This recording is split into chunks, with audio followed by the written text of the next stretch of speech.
All right, I'm here with Neil Bernstein, and he has some unusual running shoes.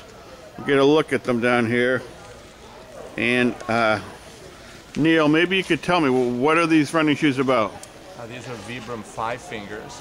I was inspired when I read the book Born to Run. And I decided to try them out after I finished the Boston Marathon last spring and started training in May. What they are is basically the thickness of about a tire inner tube and some material on top to hold it on, and that's all it is. So it's very reminiscent of shoes, the structure of kind of shoes that I ran when I was a teenager, that there's not a lot of, there's no support, there's no significant padding, racing flats back as a teenager. And I started trying them out. It took about 3 months to get used to them because my feet didn't hurt, but my legs and my back hurt because I was running in a gait which is slightly more forward. I was landing, instead of landing on your heel, which you can't do, you land on your heel, you're toast, it's all over. You gotta land, I land sort of on the side of the foot and pronate, and it rolls.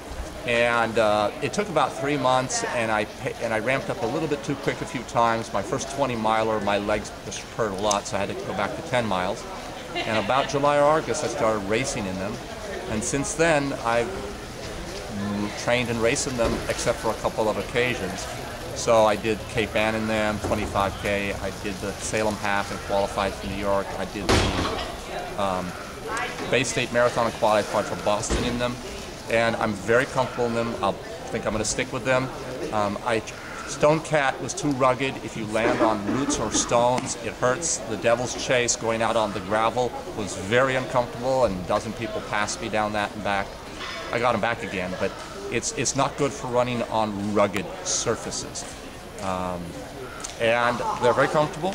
I feel good in them. My legs don't bother me anymore in them, and I plan to stick with them. But you not only do you race in them, you train in them as well? Oh, definitely. No, all my running. I didn't race in them until I trained in them for 3 months. Oh, okay. And I train in them all the time. I tried a little bit actual barefoot running. You know, I'm too much of a tenderfoot. The bottom of my feet really hurt. Yeah. So I've done a little bit, a few laps on the track with barefoot running. I don't know if I'll ever get there. Now, do you think they give you an advantage as far as over the normal racing shoes? I'm hoping that I will have fewer injuries because I do accept the premise that it's the more natural way to run. I mean, we've been running for millennia without these. Imagine that you had a cast on your leg that locked your knee and your hips, and you had that for years. You wouldn't be able to use them very well. Well, I think we're wearing casts on our feet with modern shoes. And the more padding, the more you slam that heel, jar the body. I do accept the premise, and it's not proven one way or the other.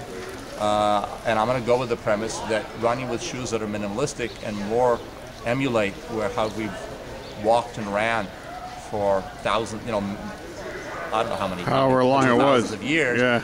That's how our body knows how to do it best, and I'm not going to try and change that. All right. Well, thanks, Neil, and good luck today. Okay. Thank you.